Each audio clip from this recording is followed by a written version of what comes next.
है ना, किसी भी देश का और प्रदेश का एक बहुत बड़ा आईना है।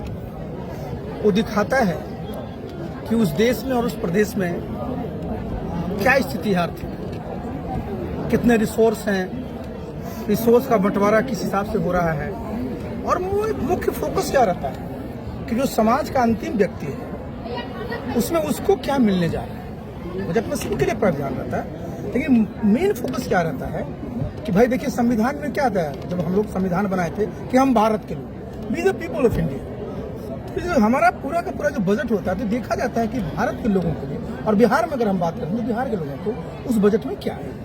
आपने एक बात कही तनाव की, तो देखिए जब तक तनाव होगा साहब, मैं स्पष्ट कर रहा हूं बिना किसी लाग लपेटे, जब तनाव होगा तो जिस प्रकार की विकास की बात आप करते हैं, विकास का मतलब क्या होता है, समेकित विकास, सबका विकास वो संभव नहीं, तनाव में नहीं होता है।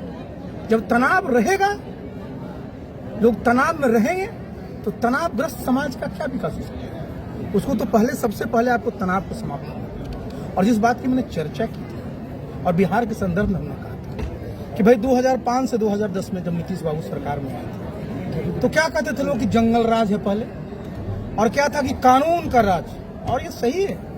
2005 से 2010 में मैं उनके साथ था।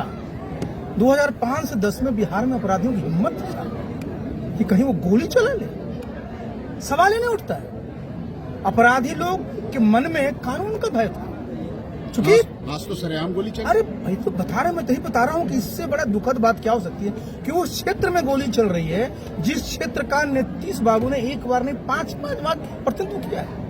और सबसे आश्चर्य क्या लगता है कि लोग गोली चलाने वाले बाइट दे रहे हैं। आप जरा बताइए साहब, कहीं भी कोई घटना घटती है, अपराधी के बारे में क्या कहा जाता है, लापता है, भाग गए, फरार है, और यहाँ जो गोली चला रहा है वो अपना जस्टिफिकेशन दे रहा है कि हमने गोली चलाई, किसने चलाई, नहीं चलाई।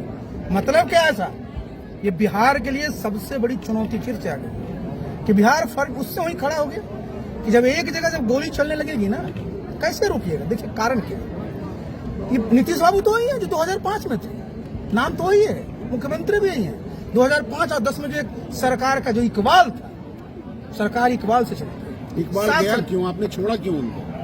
हमने नहीं छोड़ा, आपको तो मैंने बता ही दिया, हमने नहीं छोड़ा। लेकिन बात क्या होता है, मैंने बताया ना कि जब इतने बड़े नेताओं, इतना बड़ा उनका एक की सोच रही, इतने वर्षों तक देश में काम किया, प्रदेश में काम किया, अब उनके मन में क्या है मैं तो नहीं कर सकता, लेकिन इतना तो जरूर है कि भाई नीतीश बाबू, जिन नीतीश बाबू को मैं जाना, जिनके साथ मैंने काम किया, मैं कभी सोच भी सकता हूँ क्या क्यों नीतीश बाबू के मुख्यमंत्री रहते हुए, उनके मुख्यमंत्री काल में उनके क्षेत्र में उसी प्रकार की घटनाएं हों, सवाल ही नहीं होता। इसका मतलब क्या है कि नीतीश बाबू की पकड़ जो है ना प्रशासन में ढीली हो चुकी है, वो मान लेना पड़ेगा। बहुत लोग उनके साथ ऐसे आ गए हैं जिसने आपके खिलाफ भड़काया। देखिए, तो इसमें तो जो जिन लोगों ने भड़काया वो जाने, और जाने नीतीश बाबू। देखिए, मैं पीछे नहीं देखता, मैं बिल्कुल आगे देखता हूँ, और मैं सकारात्मक सोच का व्यक्ति हूँ। और मुझे है क्या कि भाई बिहार में जिस लेवल पर हम लोग पहुंच गए थे 2005 से 2010 में, उससे अगर हम लोग स्लिप करते हैं लॉ एंड ऑर्डर में, तो जो भी आगे सरकार आएगी उसको एक्स्ट्रा मेहनत करना पड़ेगा लॉ एंड ऑर्डर से। अभी बिहार में जरूरत किस बात की है? बिहार में जरूरत है कि कैसे हमारे यहाँ रोजगार के अवसर सृजन हो, कैसे उद्योग धंधे लगे। हमने बताया कि हमारे पास कितने संसाधन यहाँ उपलब्ध। अगर हम इस प्रकार की घटनाएं घटेगी, पूरे देश के लोग जानेंगे, विदेश के लोग जानेंगे, तो इन्वेस्टमेंट वाला आएगा क्या? इमेज आप बहुत बड़ा पूरा यहाँ आप सबमिट करिएगा, आप फलाना कॉन्फ्रेंस करिएगा, कौन आएगा इन्वेस्ट करने के लिए? हम जाएंगे पर गोली चला देगा। देखिए, सबसे बड़ी देखिए बात क्या होती है ना, सबसे इंपॉर्टेंट क्या होता है, परसेप्शन। 2005 से 10 में क्या था कि अपराधी लोग कानून से डरते थे। अभी क्या परसेप्शन चला जाएगा कि अपराधी लोगों को तो खौफ ही नहीं है। तो अगर अपराधी बेखौफ हो जाएगा तो कौन इन्वेस्टर आपके बिहार में इन्वेस्टमेंट करने आएगा? और जब इन्वेस्टमेंट नहीं होगा तो हमारे लोगों को रोजगार कहाँ से मिलेगा? और जब रोजगार नहीं मिलेगा तो हमारी बेरोजगारी कैसे खत्म होगी? 3 लाख करोड़ इस बार का बजट संभावित है सर, लेकिन बजट तो आता है, लेकिन लूट भी, करप्शन भी वैसे ही। मैंने बताया आपको, देखिए मैंने खोल बताया तो देखिए आपको करना क्या पड़ेगा। देखिए, प्रति व्यक्ति आए, जो मैंने चर्चा किया, एक मानक होता है विकास का। भाई आपका सिर्फ है 60,000 रुपये, जबकि राष्ट्रीय 2 लाख हो चुका है। और 2047 में प्रधानमंत्री जो कह रहे हैं कि हम विकसित भारत बनाएंगे तो 15 लाख होना है। तो आपको तय कितना करना है? 60,000 को 15 लाख ले जाना है। आपका 22 साल का समय है साहब, तो कैसे होगा?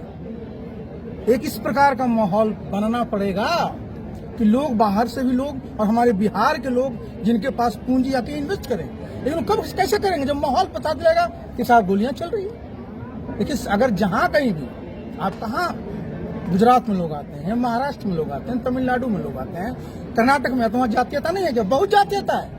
लेकिन परसेप्शन क्या है कि भाई कानून का राज है, उद्योग धंधे लोग लगाने आते हैं, उनको लोग सम्मानित करते हैं। और यहाँ डर जाएगा, कह रहे जहाँ जाओगे वहाँ तो गोली चल रही है। आपकी भी नजर नीतीश कुमार की तरह महिलाओं पे है। देखा हमने भीड़ की आधी आबादी ज्यादा ही है। देखिए, एक बात मैं बता दूं, ये जो हमारी पूरी की पूरी नारी शक्ति है, भाई इनका योगदान आप देखिए ना। इनका योगदान आपका घर चलाने में, आपके पूरे परिवार चलाने में। कहा जाता है ना कि अगर एक नारी शिक्षित हो गई तो पूरा परिवार शिक्षित हो जाता है। एक नारी के घर में अगर उनको रोजगार मिल जाता है तो उनकी जो आमदनी बढ़ती है, अपने पैसे किस पर उपयोग करती है। तो भाई ये जो पूरी की पूरी हमारी नारी शक्ति है, उनका अगर आप सशक्ति नहीं करेंगे तो कैसे काम चलेगा? पूरी जयंती पे शिक्षा की बात आपने कही, सच क्या है आज की तारीख में शिक्षा? सच तो ही मैंने जो बताया आपको, मैं अपने गांव में देखता हूँ, मैं गांव में रहता हूँ कि मैं गांव से पढ़ करके मैं यही अफसर बना साहब। वही गांव के टीचर पढ़ाते थे, मेरे पिताजी भी शिक्षक थे। और आज वही मैं अपने गांव में देखता हूँ बच्चों को, आता है स्कूल से, हम कहाँ जा रहे हो? ये ट्यूशन में पढ़े जा रहे हैं।